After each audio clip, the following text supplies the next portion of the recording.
Hey, Shalom, Shalom, Makim. First and foremost, I want to give all praise, honor, and glory to Yahweh, Bahashem Yahweh Shai, Bahashem Racha Kwadash, Barak Atham. Double honors to the apostles and elders of Great Millstone who teach and rule well, starting with Elder Tahar, Ram Lab, Gabar, and Racha on down. Peace and salutations to the hopeful elect pushing forth this doctrine amongst the four winds with truth, sincerity, and elusiveness, man. To you, I say Shalom. Also, Shalom to the Akim and few Akwaf that may be listening.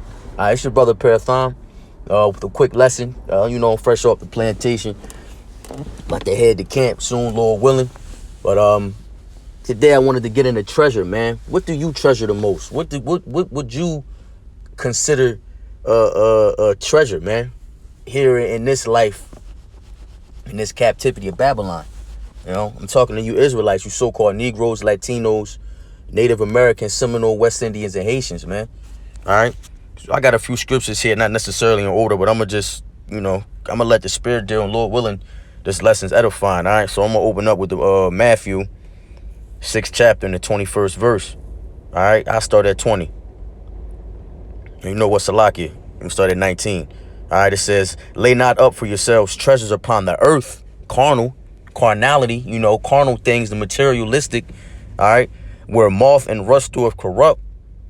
You see, because these treasures we consider here, they fade away, all right.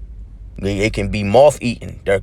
These treasures, these things that we consider treasures are corrupt, all right, can be corrupted, all right.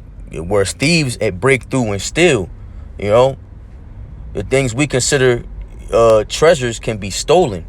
That's not it. That's not the way, that's not how we supposed to be moving out here, man.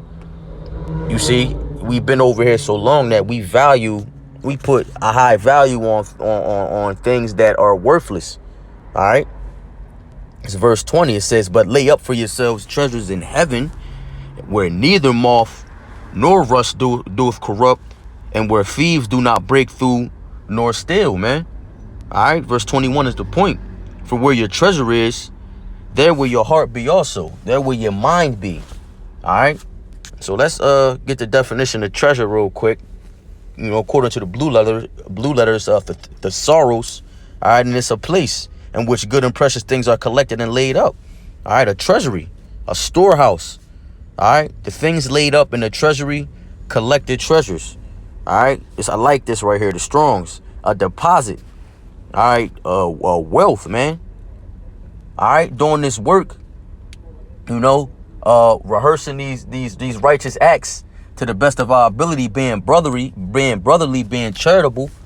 All right, putting up lessons, hitting the highways and byways. Crying aloud and sparing not, man. These are all these are all good works, and when we do these things. We're making spiritual deposits to attain that spiritual wealth, man. All right, so that's a good way to look at it. All right, so let's keep the ball rolling. Like I said, these aren't in order. I'm just going to bounce around. All right, boom. Sirach 1 and 25. The parables of knowledge are in the treasures of wisdom, but godliness is an abomination to a sinner. What I got noted here? All right. Yeah, okay. So godliness is an abomination to a sinner. All right. Psalms 58 and 3. The wicked are estranged from the womb, man. They go astray as soon as they be born, speaking lies. So abomination is a slakia. Godliness is an abomination to the sinner, right? And if you go into the word estranged, I think I have that. Yeah, the word estranged. I screenshotted this just to, for edification of a person no longer close or affectionate to someone, someone that's alienated. Who that sound like? That's Esau Edom. He was alienated. He was turned away. He was set against, as soon as he was born, man. He went astray speaking lies. All right. So godliness is an abomination to a sinner, man. Esau, the wicked that the Bible speaks of. Oh, let's keep the ball rolling here. What else we got here? Have regard to thy name. This is Sirach 41 in verse 12. Have regard to thy name, for that shall continue with thee above 1,000 great treasures of gold. All right, there you go again with the word treasure, man. You know, verse 13. A good life hath but a few days, but a good name endure forever.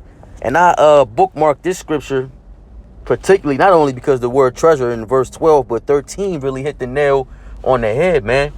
You know, the righteous, all right, what they treasure, spirit, they value and they treasure spiritual things, man.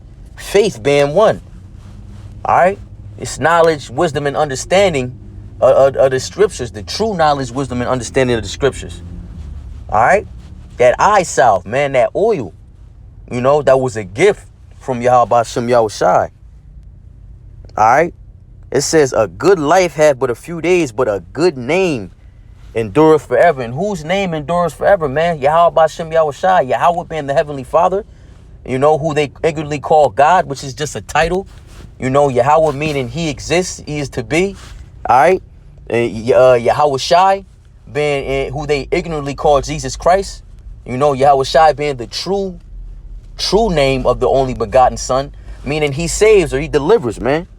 All right. So those names endure forever, though we may have lost it, you know, along the way, as we have lost our way as a people. All right. But we've just recently gotten that back, man. The Lord has revealed, you know, he's revealed the mysteries of the gospel, man, these dark parables of these scriptures, man. And he's made known his name again so that prophecy could be fulfilled. This fucking place could be destroyed and his people be delivered, man. You Israelites. All right, as simple as that. Let's keep the ball rolling. All right, let's see. It's Ezekiel 28:4. With thy wisdom and with thine understanding, thou hast gotten thee riches, and thou hast gotten gold and silver into thy treasures, man. And you can liken the gold and silver into these spiritual treasures, man. Because yeah, gold and silver is cool on this side, you know. Money is a defense, you know, roughly paraphrasing. We know that. We use money as a defense. We use money, you know, to pay our bills. You know what I mean? Food and raiment. All right. What I got noted here. Isaiah 33:6. It's beautiful. And wisdom and knowledge shall be the stability of thy times and strength of salvation. The fear of the Lord is his treasure. All right, going into treasure again. And I guess I got the definition here. Treasury in which valuable things are kept. Spiritual deposits to acquire spiritual wealth. Yeah. All right. So with thy knowledge, with thy wisdom, and with thine understanding, thou hast gotten thee riches, and hast gotten thee gold and silver into thy treasures. And then, as it said in Isaiah 33:6, knowledge and wisdom is going to be the stability in those times. And what times? The times of Jacob's trouble, man. All right, the strength is the strength of our salvation, man, and the fear of Yahweh Hashem Yahushai is going to be our treasure, man. That's something that we're going to hold near and dear. All right. Verbally, something that you verbally, the word treasure basically is going into something that you hold at high regard or high value, you know, something that you keep close under your protection at all times, that you hold near and dear to yourself, man. All right. So let's keep the ball rolling.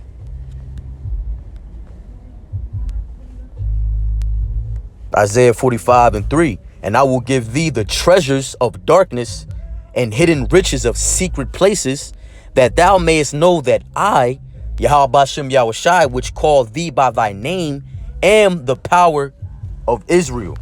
All right. The treasures of darkness and the hidden riches of the secret places. What's that? The knowledge, wisdom, and understanding of these scriptures, man. All right. This truth. The truth that the Israelites, you so-called blacks, Latinos, and Native Americans, are the true people of our living power, man. The people, the chosen seed, that legendary bloodline, as the brother Shalom he likes to say. Shout out to the brother. All right. You know, so these hidden treasures, These hidden riches of secret places and these treasures of darkness, man, is this truth. You know, the understanding of these prophecies, that eye salve, that oil, you know, that help us move accordingly and walk that righteous path, that narrow and straight gate until the Lord come back, man. Thus saith the scriptures. All right, let's keep the ball rolling. It's Proverbs 15 and 16. Better is little with the fear of Yahweh Shem Yahushai than great treasure and trouble therewith. All right, better is little. Better is to have next to nothing. All right, and I'm speaking on material.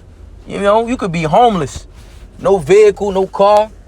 All right, but you know, if you got, as long as you got that fear of the Lord, man, that's a great treasure, man.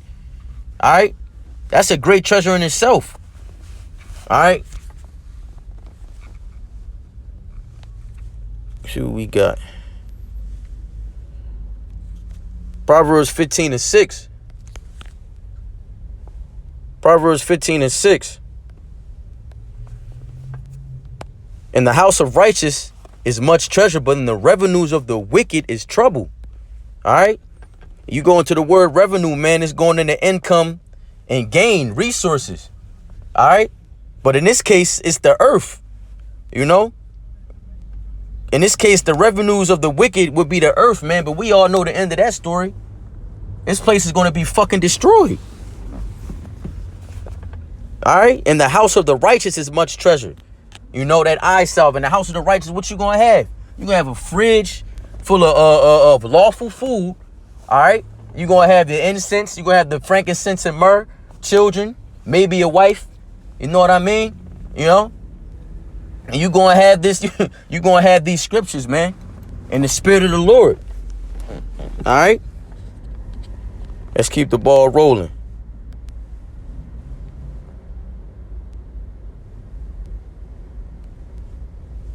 Psalms 135 and 4. For the Lord hath chosen Jacob unto himself and Israel for his peculiar treasure.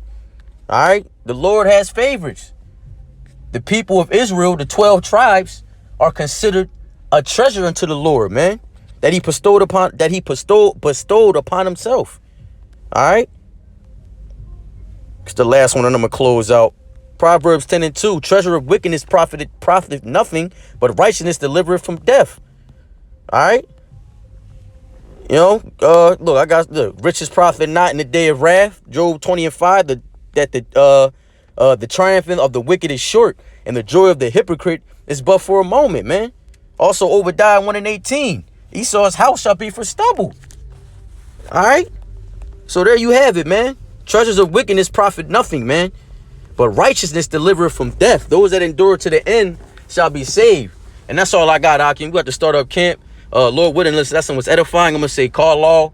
Y'all Bashem Yahushai, Bashem Rakak Wadash. Double honors the apostles, the elders, the great millstone who teach and rule well. And peace and salutation to the whole elect. Shalom, Akim.